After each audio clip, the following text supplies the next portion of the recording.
밖이 많이 어두워졌네요. 오늘은 제가 집 앞까지 모셔다 드릴게요. 이혼하고 5년 70세인 저는 외로움이 무서워서 모임에 나갔습니다. 부엌 형광등 소리만 듣던 밤이 너무 길었거든요. 거기서 72세 그 남자를 만났어요. 컵 손잡이 방향까지 맞춰놓고 집에 들어가면 문 잠그셨어요? 문자 한 줄을 남기던 사람. 저는 그 다정함이 오랜만에 숨을 쉬게 해준다고 느꼈습니다. 혼자 오래 버틴 사람은 누가 같이 가요 한마디만 해줘도 마음이 먼저 따라가더라고요. 그래서 도장을 찍었습니다. 아주 조용히, 이제는 좀 덜 외롭겠다는 쪽으로요. 그런데 3개월 뒤 제 하루는 제가 알던 리듬이 아니었습니다. 그리고 어느 밤 초인종이 울렸습니다. 문 앞엔 처음 보는 여자가 서 있었습니다. 손에 든 봉투를 꼭 쥔 채 제 집을 너무 익숙하게 바라봤어요. 그 여자는 왜 그날 밤에 왔을까요? 오늘 제 이야기를 끝까지 들어주시면 3개월 뒤 초인종이 울리던 밤 왜 모든 감각이 싸해졌는지 알게 되실 겁니다. 그리고 어느 지역에서 시청하고 계신지 댓글 한 번씩만 남겨주세요. 여러분의 이야기도 듣고 싶습니다. 그럼 지금부터 70세 제 이야기를 있는 그대로 들려드릴게요. 본문에 앞서 구독과 좋아요는 저희에게 큰 힘이 됩니다. 저는 한정희입니다. 올해 70이에요. 이혼한 지는 5년 정도 됐죠. 그 시간 동안 저는 혼자 사는 게 편하다고 생각했어요. 아침에 일어나면 커피 한 잔 내리고 아파트 단지를 한 바퀴 돌고 점심은 냉장고에 있는 걸로 대충 해결하고요. 저녁 6시쯤 되면 부엌 형광등을 켜고 반찬통을 꺼내는 거예요. 그게 제 하루였습니다. 나쁘지 않았어요. 그런데 어느 날부터 형광등 켜는 소리가 너무 크게 들리기 시작했죠. 웅 하고 울리는 소리가 집안을 채우면 저는 그 소리를 듣다가 멍하니 서 있곤 했어요. 그 무렵 구청 평생학습관에서 인문학 모임이 생겼다는 안내문을 받습니다. 딱히 배우고 싶은 건 아니었는데 사람들 목소리를 좀 듣고 싶다는 생각이 들었어요. 그래서 신청했죠. 수요일 오후 2시 작은 강의실에 의자가 20개쯤 놓여 있었어요. 그날 처음 재문 씨를 봤습니다. 72살이라고 하더라고요. 키가 크진 않았는데 허리는 꼿꼿했어요. 말수가 많은 편은 아니었지만 사람들이 질문하면 천천히 대답하는 스타일이었죠. 목소리가 낮고 차분했습니다. 모임이 끝나고 나오는데 밖이 이미 어두워져 있었어요. 가을이 깊어지던 때였죠. 저는 가방을 챙기고 계단을 내려가려는데 뒤에서 재문 씨가 불렀어요. 밖이 많이 어두워졌다면서 오늘은 자기가 집 앞까지 모셔다 드리겠다고 했습니다. 저는 괜찮다고 했어요. 집이 멀지 않다고요. 그런데 재문 씨는 그냥 웃으면서 어차피 같은 방향이라고 하더라고요. 우산도 하나 꺼내서 펴주고요. 비가 오진 않았는데 이슬비가 살짝 내리고 있었거든요. 그렇게 걸어가는데 재문 씨가 우산 각도를 자꾸 제 쪽으로 기울였어요. 자기 어깨는 졌는데 제 쪽은 안 졌게요. 저는 그게 좀 이상했습니다. 처음 보는 사람한테 왜 저렇게까지 하나 싶었죠. 그런데 막상 집 앞에 도착하니까 그 다정함이 나쁘지 않았어요. 고맙다고 인사하고 들어갔죠. 현관문을 닫고 신발을 벗고 부엌 쪽으로 가려는데요. 핸드폰이 울렸습니다. 문자였어요. 문 잠그셨어요? 재문 씨였죠. 저는 잠갔다고 답장했어요. 그리고 멍하니 부엌 형광등을 켰습니다. 웅소리가 또 울렸는데 그날은 그 소리가 덜 외롭게 느껴졌어요. 반찬통을 꺼내다가 손을 멈췄죠. 왜 저 사람은 저렇게까지 신경을 쓸까 그런 생각이 들었습니다. 다음 주 수요일에도 모임에 갔어요. 재문 씨가 또 있었죠. 그날은 비가 안 왔는데도 끝나고 나오니까 또 집 앞까지 바래다 주겠다고 했어요. 저는 이번엔 사양하지 않았습니다. 그냥 따라 나섰죠. 걸어가면서 재문 씨가 제 걸음 속도를 맞추더라고요. 제가 느리게 걸으면 같이 느리게 걷고, 제가 빨라지면 또 맞춰서 빨라지고요. 말은 많이 안 했어요. 그냥 오늘 강의 어떠셨어요? 그 정도만 물었죠. 저는 괜찮았다고 답했습니다. 집 앞에 도착하면 재문 씨는 늘 같은 말을 했어요. 조심히 들어가세요. 그리고 제가 문을 닫고 나면 5분쯤 지나서 똑같은 문자가 왔습니다. 문 잠그셨어요? 저는 그게 이상하다고 생각하면서도 답장을 했어요. 잠갔다고요. 어느 날은 답장을 좀 늦게 했더니 재문 씨가 전화까지 했죠. 괜찮으신지 물어봤어요. 저는 그제야 알았습니다. 이 사람은 확인을 안 하면 불안한 성격이구나. 그러다가 어느 날 모임 끝나고 나가는데 비가 많이 왔어요. 재문 씨가 또 우산을 펴줬는데 이번엔 자기 차로 태워주겠다고 했습니다. 저는 괜찮다고 했죠. 걸어갈 수 있다고요. 근데 재문 씨가 웃으면서 이렇게 비 오는 날 걸어가시면 감기 걸린다고 했어요. 차는 바로 앞에 있었습니다. 은색 소형차였죠. 문을 열어주고 안전벨트까지 확인하더라고요. 저는 그냥 고맙다고 했어요. 차 안은 깨끗했습니다. 냄새도 안 났어요. 운전석 옆에 물티슈 하나, 동전 몇 개만 있었죠. 재문 씨는 운전할 때도 조용했어요. 라디오도 안 켰습니다. 그냥 와이퍼 소리만 또각또각 들렸죠. 집 앞에 내려주면서 재문 씨가 물었어요. 다음 주에 또 나오실 거죠? 저는 그렇다고 했습니다. 그러자 재문 씨가 웃으면서 그럼 또 뵙겠다고 했어요. 집에 들어와서 젖은 옷을 벗고 마른 걸로 갈아입었습니다. 부엌으로 가서 물을 끓이는데 문자가 왔어요. 역시 문 잠그셨어요? 였죠. 저는 웃었어요. 예상했거든요. 답장하고 컵라면 하나 끓여서 먹었습니다. 그날 밤 형광등 소리가 안 들렸어요. 아니, 들렸는데 신경이 안 쓰였다고 해야 할까요? 그렇게 몇 주가 지났습니다. 재문 씨는 늘 똑같았어요. 모임 끝나면 바래다 주고 문자 보내고요. 어느 날은 커피를 한 잔씩 사줬습니다. 제가 좋아하는 아메리카노였어요. 어떻게 아냐고 물으니까 지난번에 제가 그렇게 말했다고 하더라고요. 저는 기억도 안 났는데요. 재문 씨는 제 말을 다 기억하고 있었습니다. 컵 손잡이도 제 오른손 쪽으로 돌려서 줬어요. 저는 그때 이 사람은 참 세심하구나 싶었죠. 그런데 어느 날 모임에서 다른 분이 재문 씨한테 물었어요. 혼자 사시냐고요. 재문 씨는 그렇다고 했습니다. 오래됐냐고 물으니까 꽤 됐다고 하더라고요. 자세한 얘기는 안 했어요. 저는 그게 좀 이상했습니다. 이렇게 다정한 사람이 왜 혼자 살까요? 모임 끝나고 재문 씨가 또 바래다 줬어요. 그날은 걸어갔죠. 골목 입구쯤에서 재문 씨가 멈춰 섰습니다. 그리고 물었어요. 정희 씨는 혼자 사시는 게 힘드시진 않으세요? 저는 뭐라고 답해야 할지 몰랐어요. 그냥 괜찮아요라고 했죠. 재문 씨는 고개를 끄덕이더니 자기도 그렇다고 했습니다.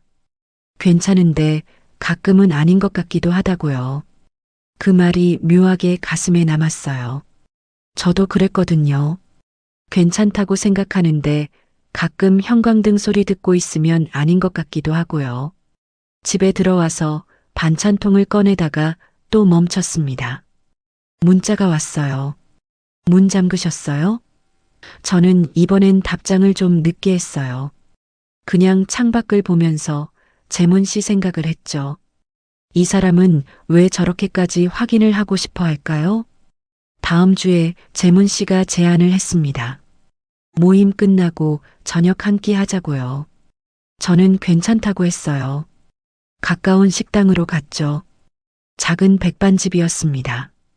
재문 씨가 의자를 빼주고 메뉴판을 제 앞에 놓아줬어요. 저는 된장찌개를 시켰고 재문 씨는 김치찌개를 시켰죠. 밥이 나오는 동안 재문 씨가 물을 따라줬습니다. 컵을 제 오른손 쪽에 놓고요. 밥을 먹으면서 재문 씨가 말했어요. 혼자 사는 게 생각보다 외롭더라고요. 저는 그렇다고 했습니다. 저도 그렇다고요. 재문 씨가 웃으면서 그래도 이렇게 같이 밥 먹으니까 좋다고 했어요. 저도 좋았어요. 오랜만에 누군가랑 마주 앉아서 밥을 먹으니까요. 식사 끝나고 재문 씨가 계산했습니다. 제가 반반 내자고 했는데 안 된다고 하더라고요. 오늘은 자기가 낸다고요. 다음엔 제가 내면 된다고 했죠. 저는 고맙다고 했어요. 밖으로 나오니까 또 어두워져 있었습니다. 재문 씨가 집까지 바래다 줬어요. 걸어가면서 저는 재문 씨 옆모습을 봤습니다. 가로등 불빛 아래서 재문 씨 얼굴이 참 온화해 보였어요. 집 앞에 도착했을 때 재문 씨가 말했습니다. 정희 씨, 저 정희 씨랑 같이 있으면 마음이 편해요. 저는 뭐라고 답해야 할지 몰라서 그냥 웃었어요. 재문 씨도 웃었죠. 그리고 조심히 들어가세요라고 했습니다. 저는 고개를 숙이고 안으로 들어갔어요. 문을 닫고 신발을 벗고 부엌으로 갔습니다. 물 한 컵 따라 마시는데 문자가 왔어요. 문 잠그셨어요? 저는 이번엔 바로 답장했습니다. 잠갔다고요. 그리고 덧붙였어요. 저도 재문 씨랑 같이 있으면 편해요. 보내고 나서 제 얼굴이 뜨거워지는 게 느껴졌죠. 다음 날 아침 문자가 와 있었어요. 오늘 날씨 좋네요. 산책하실래요? 재문 씨였습니다. 저는 그러자고 했어요. 오후 3시에 아파트 단지 입구에서 만났죠.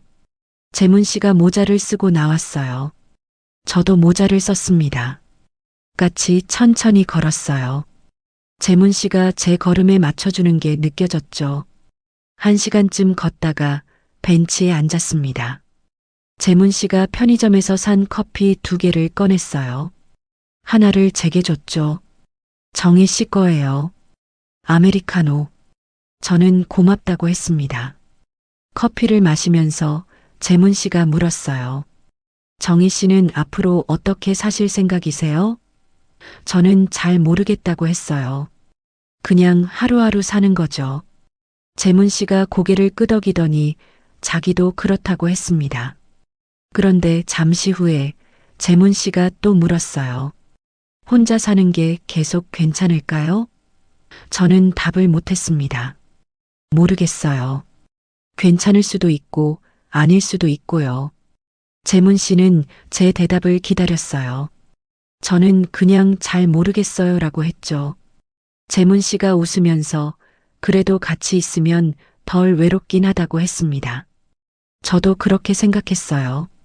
그날 이후로 재문 씨랑 자주 만났습니다. 일주일에 2~3번은 만났죠. 커피도 마시고 산책도 하고 가끔은 영화도 봤어요. 재문 씨는 늘 다정했습니다. 의자를 빼주고 문을 열어주고 짐을 들어주고요. 저는 그 다정함에 점점 익숙해졌어요. 어느 날 재문 씨가 제 손을 잡았습니다.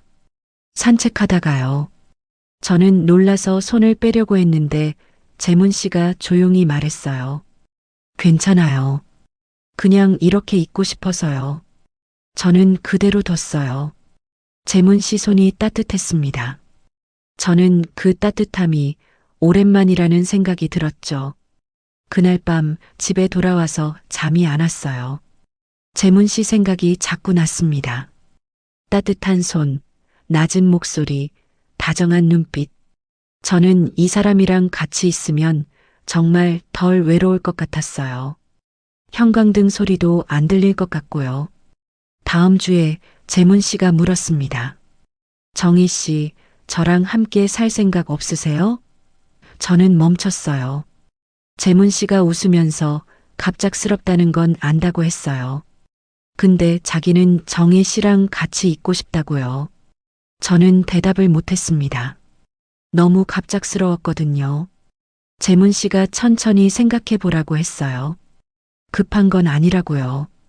집에 와서 며칠 동안 생각했습니다. 재문 씨랑 같이 살면 정말 덜 외로울까요? 형광등 소리 안 들어도 될까요? 저는 잘 모르겠었어요. 근데 한 가지는 확실했습니다. 재문 씨가 없는 하루가 점점 길어지고 있다는 거요. 일주일 후에 재문 씨한테 답을 했습니다. 같이 살겠다고요. 재문 씨가 환하게 웃었어요. 그리고 제 손을 꼭 잡았죠. 고마워요, 정희 씨. 잘해볼게요. 저도 고맙다고 했습니다. 그런데 그날 밤 문자가 왔을 때요. 문 잠그셨어요? 저는 답장하면서 문득 이상한 생각이 들었어요. 다정함이 이렇게 정확한 사람이 왜 늘 혼자였을까요? 재혼을 결심한 지 일주일쯤 지났을 때 재문 씨가 만나자고 했습니다. 카페에서요. 저는 평소처럼 나갔죠. 재문 씨가 먼저 와 있었어요. 창가 자리에 앉아서 서류 봉투를 테이블 위에 놓고 있었습니다. 저는 그 봉투를 보는 순간 뭔가 이상하다고 느꼈어요. 아직 함께 살기로 한 지 얼마 안 됐는데 벌써 서류를요? 재문 씨가 웃으면서 커피를 권했습니다. 저는 아메리카노를 시켰어요. 커피가 나오고 재문 씨가 봉투를 밀었죠. 정희 씨, 이거 한번 보세요. 저는 봉투를 열었습니다. 안에 서류가 몇 장 있었어요. 혼인신고서였습니다. 저는 놀라서 재문 씨를 봤어요. 재문 씨가 말했죠. 복잡한 건 제가 다 할게요. 정희 씨는 그냥 여기 손만 잡아주시면 돼요. 저는 뭐라고 답해야 할지 몰랐습니다. 너무 빨랐거든요. 재문 씨가 펜을 꺼내서 제 앞에 놓았어요. 오늘 시간 괜찮으시면 같이 주민센터 다녀올까요? 저는 그게 이상했어요. 왜 이렇게 서두르는 걸까요? 근데 재문 씨 얼굴을 보니까 거절하기가 어려웠습니다. 다정한 눈빛으로 저를 보고 있었거든요. 저는 그냥 고개를 끄덕였어요. 재문 씨가 환하게 웃었죠. 고마워요, 정희 씨. 제가 다 준비했으니까 걱정 마세요. 그 말이 좀 이상했습니다. 다 준비했다는 게요. 저는 아무것도 준비 안 했는데요. 근데 재문 씨는 벌써 다 해놨더라고요. 서류도, 펜도, 도장도요. 카페를 나와서 재문 씨 차를 탔습니다. 주민센터까지 10분쯤 걸렸어요. 가는 동안 재문 씨가 라디오를 켰습니다. 조용한 음악이 흘러나왔죠. 저는 창밖을 보면서 이게 맞나 싶었어요. 이렇게 빨리 결정해도 되나요? 근데 재문 씨는 전혀 망설임이 없어 보였습니다. 운전대를 잡은 손도 떨리지 않았어요. 주민센터에 도착했습니다. 재문 씨가 차 문을 열어줬어요. 저는 내려서 건물 안으로 들어갔죠. 민원 창구로 가니까 재문 씨가 서류를 꺼내서 직원한테 건넸습니다. 혼인신고하러 왔습니다. 직원이 서류를 받아서 확인하더라고요. 신분증 있으세요? 재문 씨가 신분증을 꺼냈어요. 저도 가방에서 꺼냈죠. 직원이 서류를 보면서 도장 찍을 곳을 가리켰습니다. 재문 씨가 먼저 도장을 찍었어요. 그리고 제게 도장을 건넸죠. 정혜 씨 차례예요. 저는 도장을 받아서 서류를 받습니다. 제 이름 옆에 네모 칸이 있었어요. 저는 그 칸을 보면서 잠깐 멈췄습니다. 이걸 찍으면 정말로 재문 씨 가족이 되는 거예요. 재문 씨가 조용히 말했습니다. 괜찮아요, 정희 씨. 천천히 하세요. 근데 그 말투가 오히려 더 급하게 느껴졌어요. 저는 숨을 한번 삼키고 도장을 찍었습니다. 딱 소리가 났죠. 직원이 서류를 가져가서 컴퓨터에 뭔가 입력했어요. 접수됐습니다. 일주일 후에 혼인신고증 나와요. 재문 씨가 고맙다고 인사했습니다. 밖으로 나왔을 때 재문 씨가 제 손을 잡았어요. 이제 우리 편이네요. 그 말이 좀 이상했습니다. 우리 편이라는 게요. 저는 대답 대신 고개만 끄덕였어요. 재문 씨가 웃으면서 오늘 저녁은 특별하게 먹자고 했죠. 고깃집으로 갔습니다. 재문 씨가 삼겹살을 주문했어요. 고기가 나오고 재문 씨가 구워줬습니다. 저는 그냥 앉아서 봤어요. 고기를 먹으면서 재문 씨가 말했습니다. 정희 씨, 앞으로 잘 부탁드려요. 저도 그렇다고 했어요. 재문 씨가 소주를 한 잔 따라줬죠. 저는 술을 잘 못하는데 그날은 마셨습니다. 한 잔 마시니까 얼굴이 뜨거워졌어요. 재문 씨도 한 잔 마시고 웃었습니다.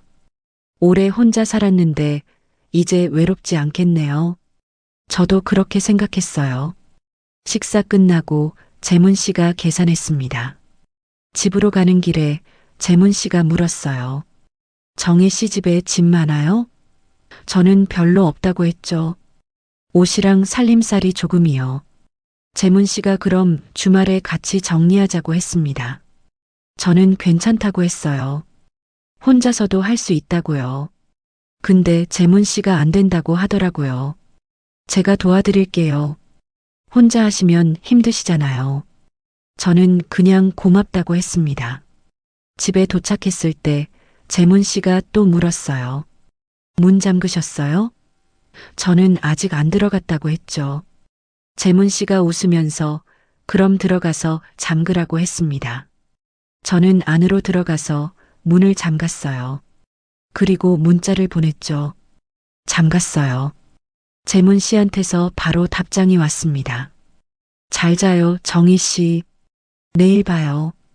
그날 밤 저는 잠이 안 왔어요. 도장 찍던 순간이 자꾸 떠올랐습니다. 딱 소리. 그 소리가 계속 귓가에 맴돌았죠. 저는 이불을 뒤집어 쓰고 누웠는데 형광등이 웅 울렸어요. 근데 그 소리가 오늘은 좀 달랐습니다. 더 크게 들렸어요. 저는 형광등을 끄고 어둠 속에 누웠죠. 다음 날 아침 재문 씨한테서 문자가 왔습니다. 오늘 날씨 좋네요. 산책할래요? 저는 그러자고 했어요. 오후에 만나서 같이 걸었습니다. 재문 씨가 제 손을 잡았어요. 이제 곧 같이 살게 되네요. 저는 그렇다고 했죠. 재문 씨가 웃으면서 기대된다고 했습니다. 저도 기대된다고 했어요. 근데 사실은 좀 불안했습니다. 주말에 재문 씨가 제 집에 왔습니다. 짐을 정리하러요. 재문 씨가 박스를 몇 개 가져왔어요. 이거에 담으시면 돼요. 저는 옷부터 정리했습니다. 재문 씨가 도와줬어요. 옷을 개서 박스에 넣고 라벨을 붙이고요. 정희 씨, 이건 버리실 거예요? 재문 씨가 오래된 앨범을 들고 물었습니다. 저는 그건 가져간다고 했어요. 추억이 담긴 거니까요. 정리하는 동안 재문 씨가 자꾸 물었습니다. 이건요? 저건요? 저는 대답하느라 정신이 없었어요. 재문 씨는 정리가 익숙해 보였습니다. 박스를 싸는 것도 라벨을 붙이는 것도 다 빨랐어요. 저는 재문 씨를 보면서 이 사람은 이런 걸 자주 했나 싶었죠. 점심때가 되어서 재문 씨가 배달 음식을 시켰습니다. 중국집 짜장면이었어요. 같이 먹으면서 재문 씨가 말했습니다. 정희 씨, 제 집은 넓지 않아요. 근데 둘이 살기엔 괜찮아요. 저는 괜찮다고 했죠. 재문 씨가 웃으면서 다음 주에 이사 오라고 했습니다. 저는 그렇게 빨리요? 하고 물었어요.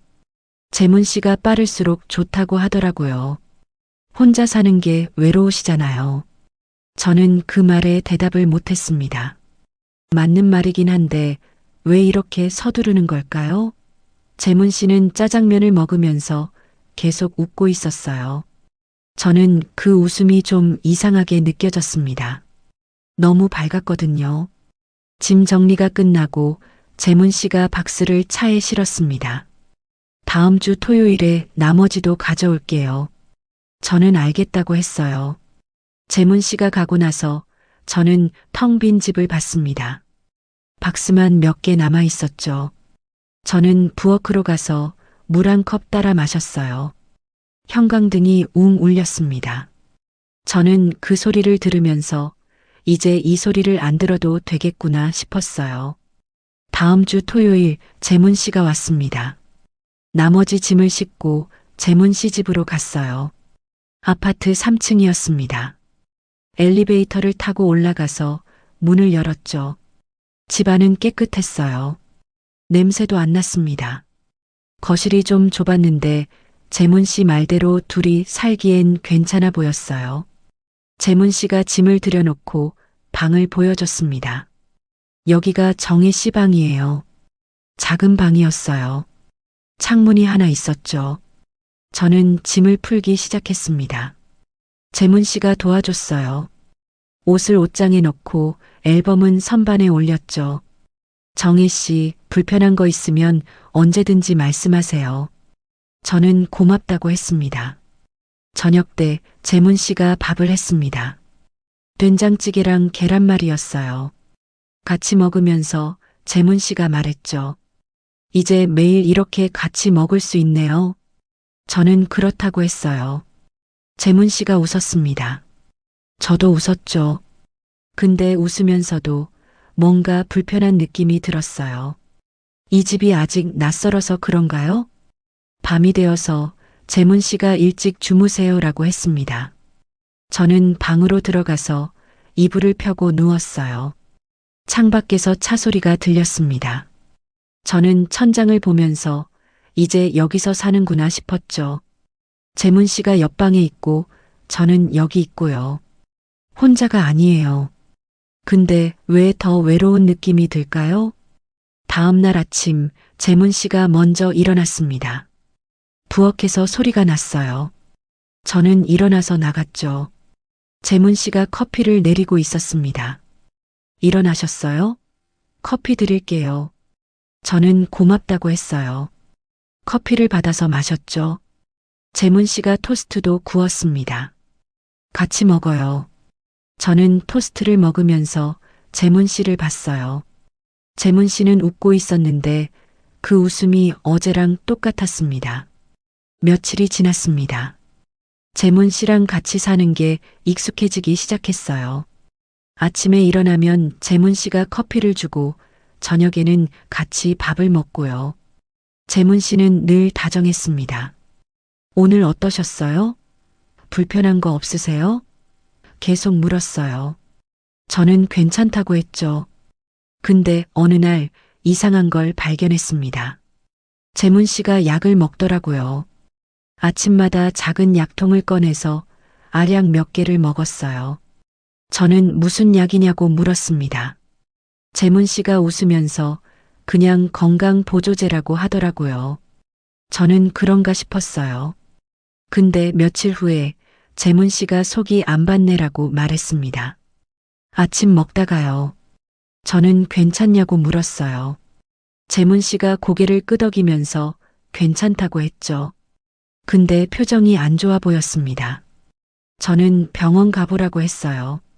재문 씨가 나중에 가겠다고 하더라고요. 그날 이후로 재문 씨가 자주 어지러워라고 말했습니다. 저는 그게 걱정됐어요. 재문 씨한테 병원 꼭 가야 한다고 했죠. 재문 씨가 그러겠다고 했습니다. 근데 며칠이 지나도 안 갔어요. 저는 답답했습니다. 어느 날 재문 씨가 갑자기 소파에 주저앉았습니다. 정혜 씨 좀 어지러워요. 저는 놀라서 재문 씨를 부축했어요. 병원 가요, 지금. 재문 씨가 고개를 끄덕였습니다. 저는 택시를 불러서 같이 병원에 갔어요. 응급실에서 검사를 받았습니다. 의사가 나와서 혈압이 높다고 했어요. 당분간 약 먹고 관리해야 한다고요. 저는 그제야 알았습니다. 재문 씨가 아팠던 거예요. 건강보조제가 아니라 혈압약이었죠. 집으로 돌아오는 길에 저는 재문 씨한테 물었습니다. 왜 말 안 하셨어요? 재문 씨가 미안하다고 했어요. 걱정 끼치고 싶지 않아서요. 저는 화가 났습니다. 근데 화를 낼 수가 없었어요. 재문 씨가 너무 미안해하는 얼굴이었거든요. 그날 밤 저는 재문 씨 약통을 받습니다. 혈압약, 당뇨약, 소화제, 여러 가지가 있었어요. 저는 그걸 보면서 이 사람이 왜 저렇게 제가 다 할게요를 서두르듯 반복했는지 조금 알 것 같았습니다. 아픈 사람은 혼자 있으면 안 되니까요. 재문 씨랑 같이 산 지 한 달쯤 됐을 때 저는 아침마다 밥솥보다 물컵을 먼저 꺼내게 됐습니다. 재문 씨 약 먹는 시간이 아침 7시였거든요. 알람이 울리면 저는 일어나서 부엌으로 갔어요. 물을 끓여서 미지근하게 식혀서 재문 씨한테 갖다 줬죠. 재문 씨는 약통을 열어서 알약 3개를 꺼내 먹었습니다. 딱, 딱, 딱. 약통 뚜껑 닫는 소리가 아침마다 들렸어요. 재문 씨는 약을 먹고 나면 고마워요. 정희 씨라고 했습니다. 저는 괜찮다고 했죠. 근데 매일 반복되니까 그 말이 점점 무겁게 느껴졌어요. 고맙다는 말이 왜 무거울까요? 어느 날 아침 재문 씨가 기침을 했습니다. 콜록콜록 소리가 컸어요.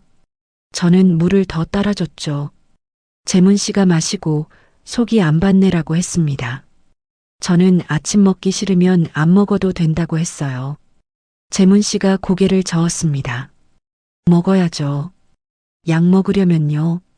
저는 죽을 끓였습니다.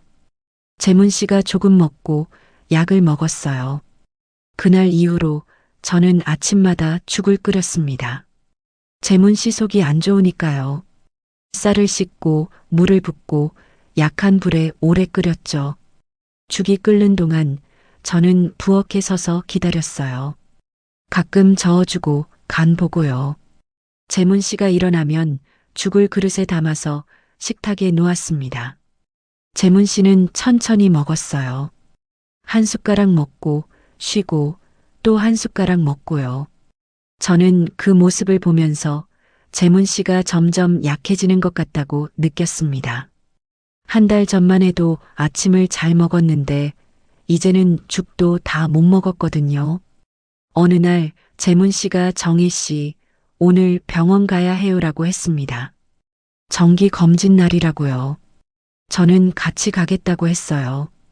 재문 씨가 괜찮다고 했지만 저는 안 된다고 했죠. 혼자 가시면 안 돼요. 재문 씨가 웃으면서 고맙다고 했습니다. 병원은 집에서 버스로 30분쯤 걸렸어요. 우리는 아침 9시 버스를 탔습니다. 재문 씨가 창가에 앉고 저는 옆에 앉았죠. 버스가 흔들릴 때마다 재문 씨가 손잡이를 꽉 잡았어요. 저는 재문 씨 팔을 붙잡아줬습니다. 병원에 도착해서 접수하고 대기실에 앉았어요. 번호표를 받았죠. 68번이었습니다. 앞에 사람이 많았어요. 저는 재문 씨 옆에 앉아서 기다렸습니다. 재문 씨가 잠깐 눈을 감았어요. 피곤하세요? 제가 물으니까 재문 씨가 고개를 끄덕였습니다. 조금요. 1시간쯤 지나서 번호가 불렸습니다. 재문 씨가 진료실로 들어갔어요. 저는 밖에서 기다렸죠. 15분쯤 지나서 재문 씨가 나왔습니다. 표정이 안 좋았어요. 저는 어떻게 됐냐고 물었습니다. 재문 씨가 약을 좀 바꿔야 한대요라고 하더라고요. 처방전을 받아서 약국으로 갔습니다. 약사가 약을 지어줬어요. 봉투가 2개였죠. 재문 씨가 받아서 가방에 넣었습니다. 우리는 병원을 나와서 다시 버스를 탔어요. 집으로 돌아오는 길에 재문 씨가 말했습니다. 정희 씨 미안해요. 자꾸 병원 가느라 시간 뺏어서요. 저는 괜찮다고 했어요. 근데 사실은 좀 피곤했습니다. 집에 돌아와서 재문 씨가 소파에 누웠어요. 좀 쉴게요. 저는 부엌으로 가서 점심 준비를 했습니다. 간단하게 라면 끓였어요. 재문 씨를 깨워서 같이 먹었죠. 재문 씨가 조금 먹고 약을 먹었습니다.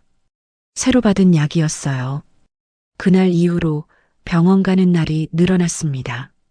한 달에 한 번이던 게 두 번이 됐어요. 그러더니 일주일에 한 번이 됐죠. 저는 달력에 병원 날짜를 빨간 동그라미로 표시했습니다. 동그라미가 점점 많아졌어요. 어느 날 간호사가 저를 보며 물었습니다. 보호자분이세요? 저는 그렇다고 했어요. 부인이시군요. 간호사가 웃으면서 말했죠. 저는 대답 대신 고개를 끄덕였습니다. 재문 씨가 옆에서 제 손을 잡았어요. 근데 그 손이 차가웠습니다. 집으로 돌아오면 저는 달력을 봤어요. 빨간 동그라미가 이번 달엔 6개였습니다. 다음 달엔 더 많아질 것 같았죠. 저는 달력을 덮고 부엌으로 갔습니다. 밥을 해야 했거든요. 저녁 준비를 하는데 재문 씨가 또 기침을 했어요. 콜록콜록.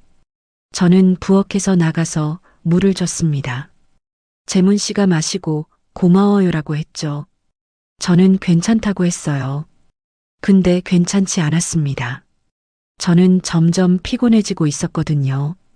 밥을 차려서 같이 먹었습니다. 재문 씨가 반찬을 조금 먹고 맛있어요라고 했어요. 저는 많이 먹으라고 했죠. 재문 씨가 고개를 끄덕였는데 더 먹지는 않았습니다.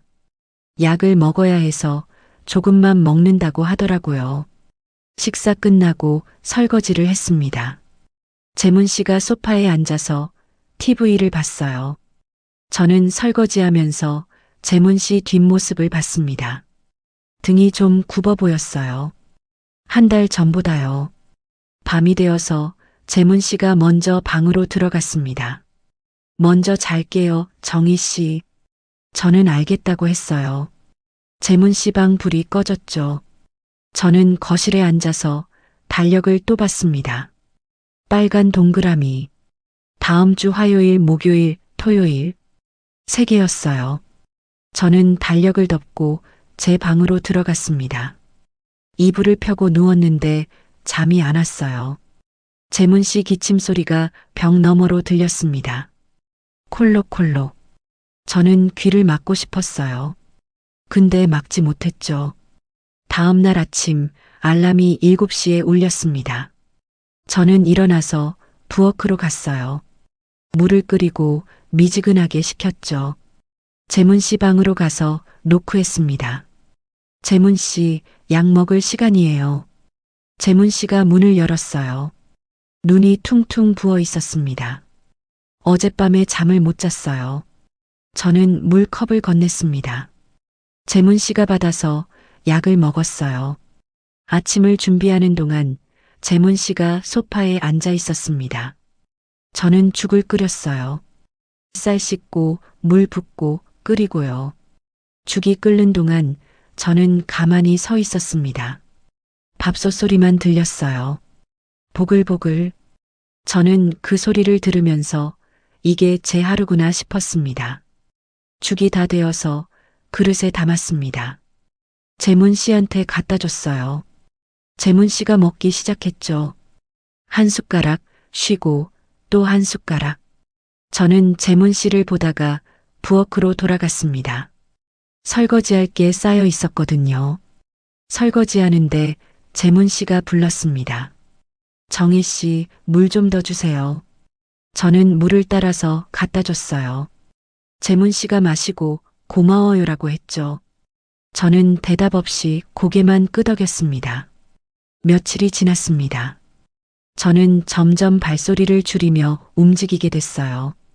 재문 씨가 낮잠 잘 때 조용히 걸었죠.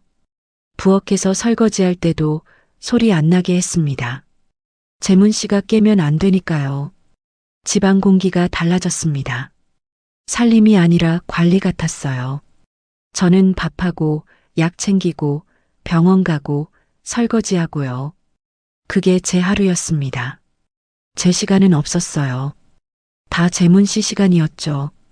어느 날 재문 씨가 정희 씨, 제가 너무 폐를 끼치는 것 같아요라고 했습니다. 저는 아니라고 했어요. 괜찮다고요. 재문 씨가 미안하다고 했죠. 저는 그 말을 듣고 방으로 들어갔습니다. 문을 닫고 침대에 앉았어요. 거울에 비친 제 얼굴을 봤습니다. 눈 밑에 다크서클이 생겨 있었어요. 밤에 재문 씨가 또 기침했습니다. 콜록콜록. 저는 이불을 뒤집어 쓰고 귀를 막았어요. 근데 소리가 들렸습니다. 저는 일어나서 재문 씨 방으로 갔어요. 노크하고 문을 열었죠. 괜찮으세요? 재문 씨가 고개를 끄덕였습니다. 괜찮아요. 들어가서 주무세요. 저는 방으로 돌아왔어요.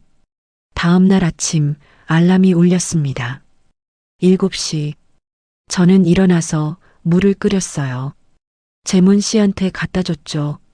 재문 씨가 약을 먹고 고마워요라고 했습니다. 저는 대답하지 않았어요. 부엌으로 가서 죽을 끓였죠. 죽이 끓는 동안 저는 창밖을 봤습니다. 아침 햇살이 들어왔어요. 따뜻했죠. 근데 저는 추웠습니다. 집안이 따뜻한데 왜 추울까요? 죽을 담아서 재문 씨한테 갖다 줬습니다. 재문 씨가 먹기 시작했어요. 저는 옆에 앉아서 재문 씨를 봤습니다. 재문 씨가 죽을 먹다가 저를 봤어요. 정희 씨, 왜 안 드세요? 저는 배 안 고프다고 했습니다. 재문 씨가 걱정스러운 표정을 지었죠. 좀 드셔야죠. 저는 괜찮다고 했어요. 식사 끝나고 재문 씨가 약을 먹었습니다. 저는 설거지했어요. 그릇을 씻는데 손이 떨렸습니다. 저는 그릇을 내려놓고 싱크대에 손을 짚었어요. 숨을 한번 크게 쉬었죠. 그날 오후 달력을 봤습니다. 내일 병원 가는 날이었어요. 빨간 동그라미가 있었죠. 저는 달력을 보면서 이게 언제까지 계속될까 생각했습니다. 밤이 됐습니다. 재문 씨가 먼저 잤어요. 저는 거실에 앉아 있었습니다. TV도 안 켰어요. 그냥 어둠 속에 앉아 있었죠. 시계 소리만 또각또각 들렸습니다. 한참 후에 저는 일어나서 제 방으로 갔습니다. 이불을 펴고 누웠는데 재문 씨 기침 소리가 또 들렸어요. 콜록콜록. 저는 눈을 감았습니다. 근데 잠이 안 왔어요. 재문 씨 기침 소리, 약통, 뚜껑 소리, 죽 끓는 소리. 그 소리들이 머릿속에서 맴돌았습니다. 그리고 어느 날 밤 초인종이 울렸습니다.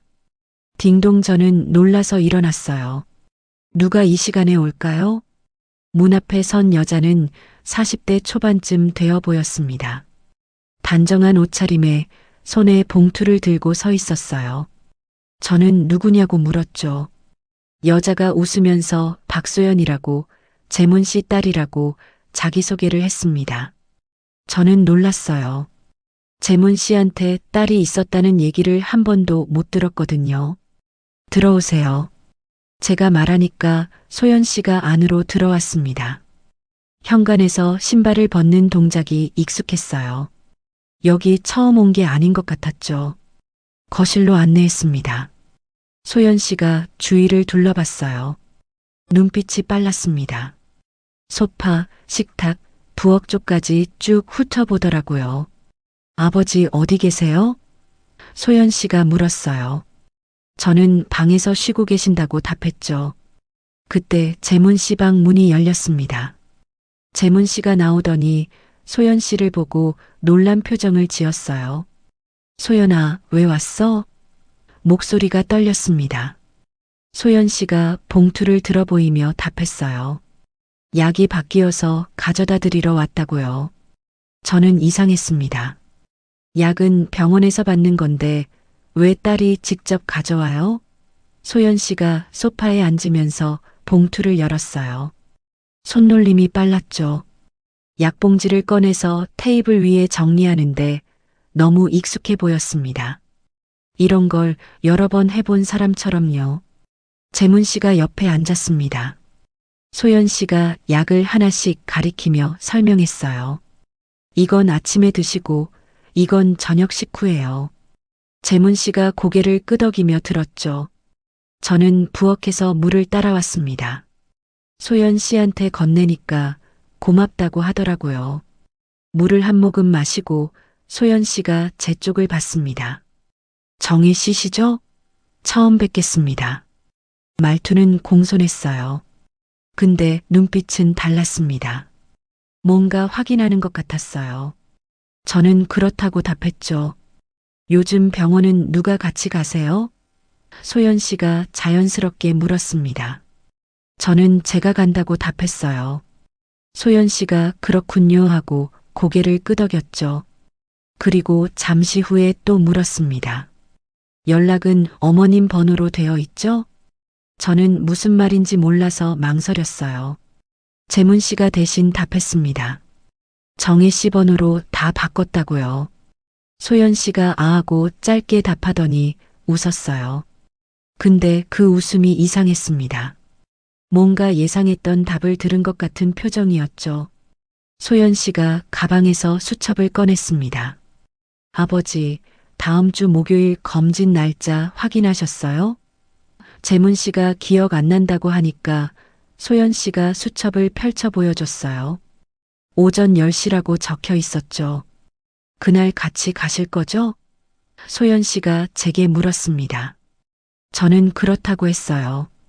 소연 씨가 고생 많으시겠어요 라고 말했는데 눈빛은 다른 걸 보고 있었습니다. 말과 눈이 따로 놀고 있었어요. 재문 씨가 기침을 했습니다. 콜록콜록. 소연 씨가 등을 가볍게 두드려줬어요. 물 드세요. 재문 씨가 물을 마시고 괜찮다고 했죠. 소연 씨가 저를 보며 말했습니다. 요즘 좀 안 좋으시죠? 저는 뭐라고 답해야 할지 몰랐습니다. 재문 씨가 대신 답했어요. 괜찮다고 약 먹으면 나아진다고요. 소연 씨가 그래도 조심하셔야죠 하면서 다시 저를 봤습니다. 잠시 침묵이 흘렀어요. 소연 씨가 수첩을 덮으면서 일어났습니다. 그럼 저는 이만 갈게요. 재문 씨가 배웅하려고 일어나려는데 소연 씨가 손을 저었죠. 앉아 계시라고요. 저는 현관까지 따라 나갔습니다. 소연 씨가 신발을 신으면서 저를 봤어요. 정희 씨. 저는 네 하고 대답했죠. 소연 씨가 목소리를 낮춰서 말했습니다. 이렇게 시작되면 빨라져요. 저는 무슨 뜻이냐고 묻고 싶었는데 소연 씨가 벌써 문을 열고 나가고 있었어요. 복도로 사라지는 뒷모습을 보면서 저는 그 말을 곱씹었습니다. 이렇게 시작되면 빨라져요. 뭐가 빨라진다는 거죠? 문을 닫고 거실로 돌아왔습니다. 재문 씨가 소파에 앉아서 약봉지들을 보고 있었어요. 소연이가 약 가져다 줬네. 저는 그렇다고 했죠. 재문 씨가 피곤한 표정으로 먼저 쉬겠다고 했습니다. 재문 씨가 방으로 들어가고 저는 혼자 남았습니다. 테이블 위에 약봉지들이 놓여 있었어요. 저는 그걸 보면서 소연 씨 손놀림을 떠올렸죠. 너무 익숙했습니다. 봉투를 열고 약을 정리하고 설명하는 게요. 처음 하는 게 아니었어요. 저는 약봉지를 들고 부엌으로 갔습니다. 선반에 올려놓으려는데 손이 떨렸어요. 이렇게 시작되면 빨라져요. 그 말이 계속 귓가에 맴돌았죠. 그날 밤 잠이 안 왔습니다. 소연 씨 얼굴이 떠올랐어요. 공손한 말투, 차가운 눈빛, 빠른 손놀림. 그리고 마지막 말. 저는 이불을 뒤집어 쓰고 눈을 감았는데 잠이 오지 않았습니다. 며칠이 지났습니다. 재문 씨 기침이 더 잦아졌어요. 식사량도 줄었죠. 저는 죽을 끓이고 약을 챙기고 물을 따라주고요. 그게 제 하루였습니다. 달력의 빨간 동그라미는 계속 늘어났어요. 어느 날 저녁 저는 부엌에서 반찬통을 닫다가 멈췄습니다. 오늘도 재문 씨는 조금밖에 안 먹었어요. 반찬이 그대로 남아 있었죠. 저는 뚜껑을 닫으려다가 그냥 손을 멈춘 채로 서 있었습니다. 거실로 나가니 재문 씨가 소파에서 자고 있었어요. 저는 재문 씨 얼굴을 봤습니다. 한 달 전보다 야위었더라고요. 저도 야위였을 거예요. 거울을 보면 눈 밑에 다크서클이 짙어져 있었거든요. 그리고 소연 씨 말이 자꾸 떠올랐습니다. 이렇게 시작되면 빨라져요. 저는 이제 알 것 같았어요. 뭐가 빨라지는지요. 왜 소연은 하필 그 밤에 왔고 왜 그 봉투를 든 손이 처음 같지 않았을까요? 어느 날 밤 저는 부엌에서 설거지를 하고 있었습니다.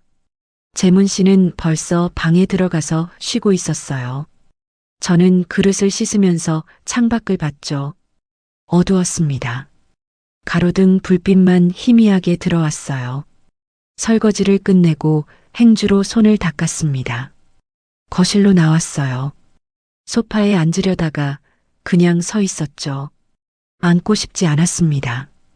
저는 달력을 봤어요. 이번 주에 빨간 동그라미가 4개였습니다. 다음 주엔 5개고요. 밥상을 차리려다 오늘은 숨부터 골랐습니다. 한숨이 나왔어요. 저는 부엌으로 돌아가서 냉장고를 열었죠. 반찬통들이 차곡차곡 쌓여 있었습니다. 제가 만든 거예요. 근데 대부분 안 먹었던 것들이었죠.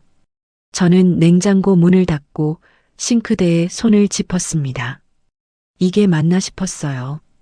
매일 밥을 차리고 약을 챙기고 병원을 가고 이게 제가 원했던 삶인가요? 제 방으로 들어갔습니다. 문을 닫고 옷장을 열었어요. 옷들을 봤죠. 많지 않았습니다. 스웨터 몇 벌, 바지 몇 벌. 저는 옷을 하나씩 꺼내기 시작했어요. 침대 위에 옷을 펼쳐놓고 접기 시작했습니다. 천천히 조용히요. 소리나지 않게 접었어요. 재문 씨가 깨면 안 되니까요. 옷을 다 접고 작은 가방에 넣었습니다. 옷장 맨 위에 있던 작은 상자를 꺼냈어요. 제 통장이랑 도장이 들어 있었죠. 그걸 가방에 넣었습니다. 그리고 세면도구를 챙겼어요. 칫솔, 치약, 비누. 딱 그것만요. 가방을 닫으려다가 멈췄습니다. 앨범이 선반에 있었거든요. 제 추억이 담긴 거였어요. 저는 앨범을 꺼내서 가방에 넣었습니다. 지퍼를 천천히 올렸어요. 지익 소리가 났는데 크게 들렸습니다. 저는 가방을 내려놓고 침대에 앉았어요. 손이 떨렸습니다. 이러는 게 맞나요? 그냥 여기 있으면 안 되나요? 근데 알았어요.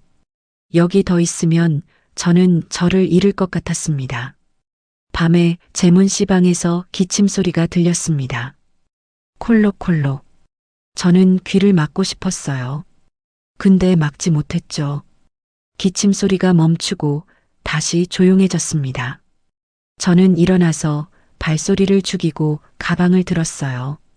문을 천천히 열고 거실로 나갔죠. 재문 씨 방 불이 꺼져 있었습니다. 저는 현관으로 갔어요. 신발을 신으면서 거실을 마지막으로 봤습니다. 소파, 식탁, 부엌. 3달 동안 제가 살았던 곳이었어요. 근데 이제는 제 집 같지 않았습니다. 문을 열고 나갔습니다. 복도가 어두웠어요. 저는 엘리베이터를 탔습니다. 1층으로 내려가는 동안 가슴이 두근거렸죠. 엘리베이터 문이 열리고 밖으로 나갔습니다.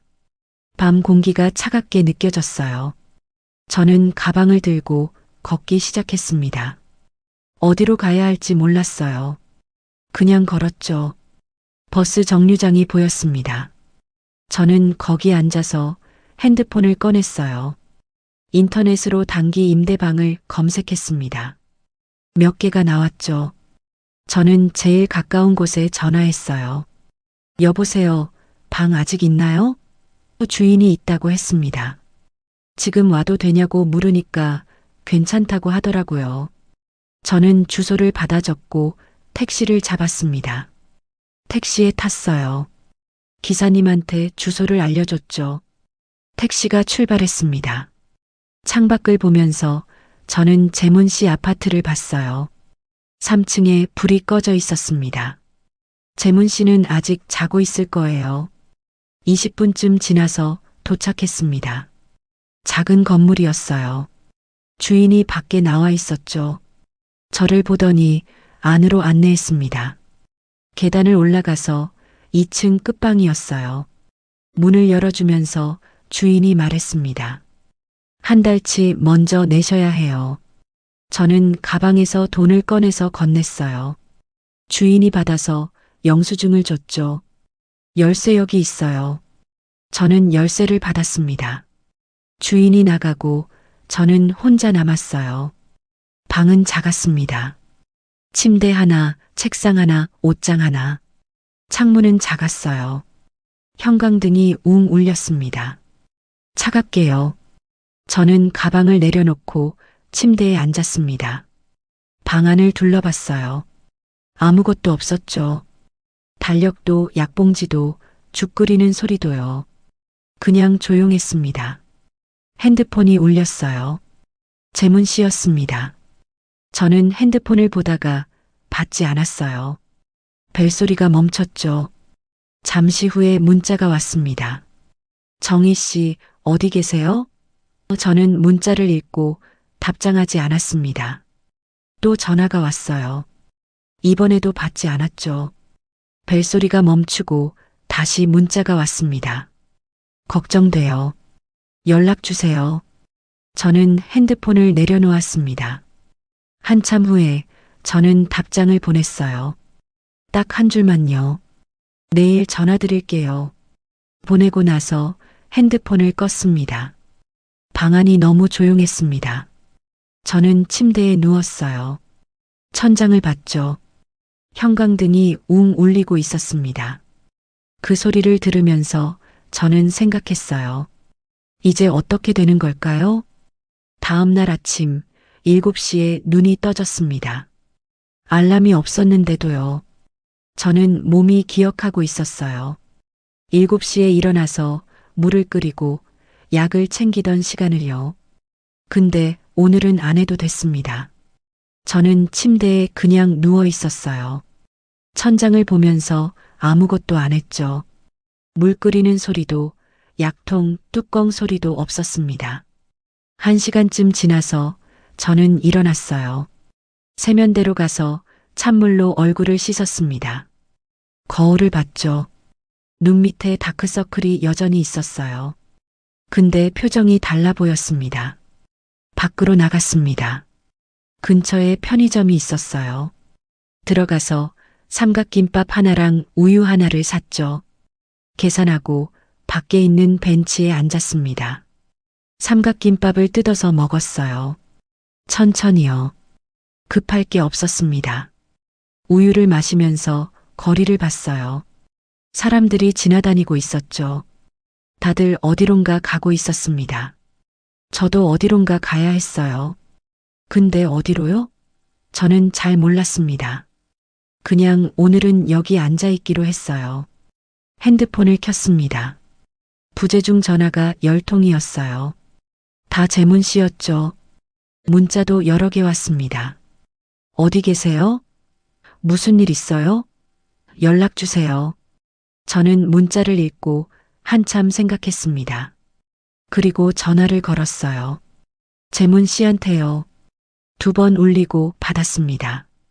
정희 씨, 재문 씨 목소리가 급했어요. 어디 계세요? 무슨 일 있어요? 저는 조용히 답했습니다. 잠깐 혼자 있고 싶어서요. 재문 씨가 잠시 말이 없었어요. 그러더니 물었죠. 언제 돌아올 거예요? 저는 모르겠다고 했습니다. 재문 씨가 정희 씨하고 말을 꺼내려는데 저는 끊었어요. 길게 말하고 싶지 않았습니다. 정희가 자리를 비우자 소연의 태도가 바뀝니다. 이제 누가 그 자리를 맡을지가 드러나기 시작합니다. 일주일이 지났습니다. 저는 작은 방에서 지내고 있었어요. 아침에 일어나서 편의점에 가서 밥을 사 먹고요. 그렇게 하루가 지나갔습니다. 재문 씨한테서 전화가 계속 왔는데 받지 않았어요. 어느 날 소연 씨한테서 전화가 왔습니다. 저는 놀랐어요. 소연 씨는 제 번호를 어떻게 알았을까요? 전화를 받았습니다. 여보세요? 소연 씨 목소리가 들렸어요. 정희 씨, 저 박소연이에요. 저는 어떻게 제 번호를 아냐고 물었습니다. 소연 씨가 답했어요. 아버지한테 들었다고요. 그리고 만나자고 했습니다. 할 얘기가 있다고요. 저는 거절하려다가 그냥 그러자고 했어요. 뭔 얘긴지 궁금했거든요. 다음 날 카페에서 만났습니다. 소연 씨가 먼저 와 있었어요. 저는 맞은편에 앉았죠. 소연 씨가 커피를 시켜줬습니다. 정희 씨, 요즘 어떻게 지내세요? 저는 그냥 지낸다고 했어요. 소연 씨가 가방에서 서류 봉투를 꺼냈습니다. 테이블 위에 놓더라고요. 저는 그 봉투를 봤어요. 지난번에 약 가져왔던 봉투랑 비슷했습니다. 이게 뭐예요? 제가 물으니까 소연 씨가 답했어요. 아버지 병원 서류예요. 봉투를 열어서 서류를 꺼냈습니다. 진단서, 처방전, 검사 결과지, 여러 가지가 있었어요. 소연 씨가 하나씩 설명했죠. 아버지가 요즘 많이 안 좋으세요. 병원에서 입원을 권했어요. 저는 서류를 봤습니다. 재문 씨 이름이 적혀 있었어요. 그리고 보호자란에 제 이름이 있었죠. 저는 이상했습니다. 언제 제가 보호자가 됐나요? 소연 씨가 말했습니다. 정혜 씨가 보호자로 되어 있어요. 혼인신고 하셨으니까요. 저는 그제야 알았어요. 혼인신고를 하면 자동으로 보호자가 되는 거였구나. 그래서요? 제가 물으니까 소연 씨가 답했습니다. 이번 동의서에 사인이 필요해요. 보호자 사인이요.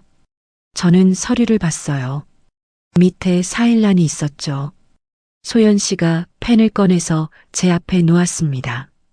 여기 사인해 주시면 돼요. 저는 펜을 보다가 소연 씨를 봤어요. 소연 씨가 하시면 안 돼요? 소연 씨가 고개를 저었습니다. 저는 보호자가 아니에요. 정희 씨가 배우자니까 정희 씨가 해야 해요. 저는 펜을 들지 않았습니다. 그냥 서류를 봤어요. 입원 기간, 치료 계획, 비용 다 적혀 있었죠. 그리고 보호자 의무사항도 있었습니다.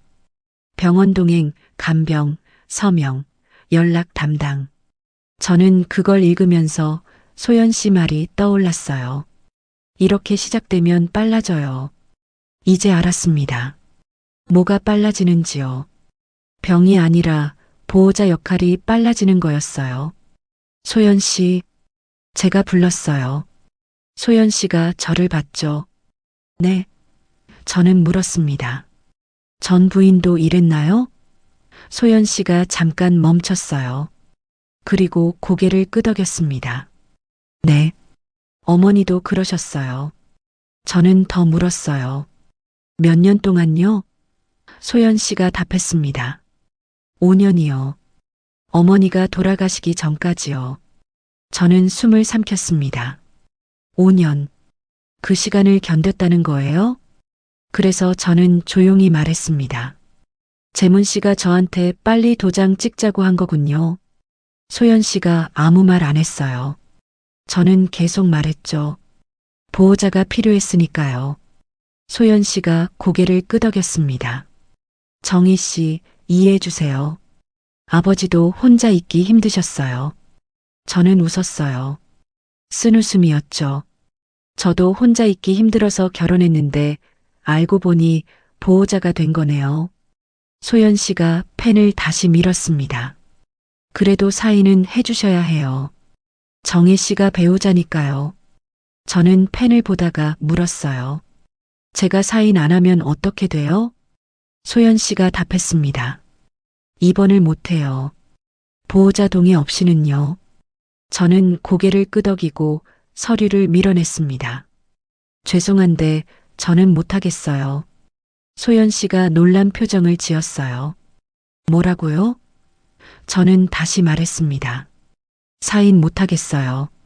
저는 아내가 된 줄 알았는데 그 집은 이미 보호자 자리가 비어 있던 거였어요. 소연 씨가 말했습니다. 그래도 혼인신고 하셨잖아요. 법적으로 배우자예요. 저는 알고 있다고 했어요. 그래서 이혼할 거예요. 소연 씨 얼굴이 굳었습니다. 이혼이요?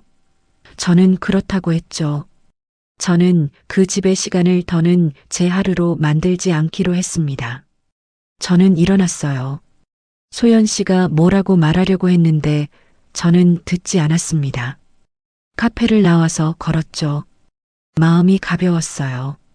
다음 주에 저는 주민센터에 갔습니다. 이혼 상담을 받았어요. 상담사가 서류를 주더라고요. 협의 이혼이면 배우자 동의가 필요해요. 저는 알겠다고 했습니다. 재문 씨한테 전화했어요. 오랜만이었죠. 재문 씨가 받았습니다. 정혜 씨 목소리가 약했어요. 저는 조용히 말했습니다. 이혼하고 싶어요. 재문 씨가 한참 말이 없었어요. 그러더니 물었죠. 왜요? 저는 답했습니다. 저는 아내가 아니라 보호자였으니까요. 재문 씨가 미안해요라고 했어요. 저는 미안하다는 말은 듣고 싶지 않다고 했죠. 서류에 사인만 해주세요. 그럼 끝이에요. 제가 말하니까 재문 씨가 알겠다고 했습니다. 저는 전화를 끊었어요. 2주 후에 이혼 서류가 접수됐습니다. 재문 씨가 사인했더라고요. 저는 주민센터에서 나오면서 하늘을 봤어요. 구름이 흘러가고 있었습니다. 작은 방으로 돌아왔습니다. 형광등을 켰어요. 웅소리가 났죠. 저는 그 소리를 들으면서 물 한 컵을 따라 마셨습니다. 이번엔 누군가의 문 잠그셨어요? 문자를 기다리지 않았어요. 식탁에 앉아서 편의점에서 산 도시락을 먹었습니다. 젓가락 소리가 또각또각 났어요. 조용했죠? 근데 이제 그 조용함이 무섭지 않았습니다. 밥을 먹고 설거지를 했어요. 그릇 하나, 젓가락 하나. 금방 끝났죠. 저는 창밖을 봤습니다. 밤이었어요. 가로등 불빛이 켜져 있었죠. 저는 달력을 꺼냈습니다. 새 달력이었어요. 빨간 동그라미가 하나도 없었죠. 저는 달력을 벽에 걸고 오늘 날짜에 펜으로 작은 점을 찍었습니다. 제 시간의 시작이었어요. 그날 밤 저는 침대에 누워서 천장을 봤습니다. 형광등이 웅 울리고 있었어요. 저는 그 소리를 들으면서 생각했죠. 이제 제 하루가 다시 시작되는구나. 누군가의 시간표가 아니라 내 하루의 리듬을 되찾는 쪽으로요.